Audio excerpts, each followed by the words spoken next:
आज 24 जानेवारी 1667. आजच्या दिवशी माँसाहेब जिजाऊंनी कानत खोऱ्यातल्या बाबाजी झुंजारराव व मालोजी पतंगराव यांच्यातला भाऊबंदकीतला वाद मिटवला.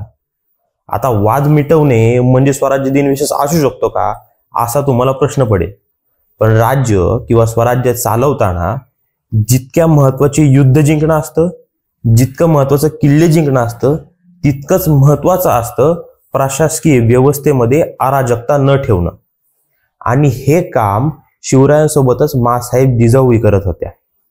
एक्सटेंडेड कट मधनं आपण जाणून घेऊ ही प्रशासकीय व्यवस्था काय होती आणि कानत खोरं म्हणजे काय आणि मावळ प्रांत म्हणजे काय.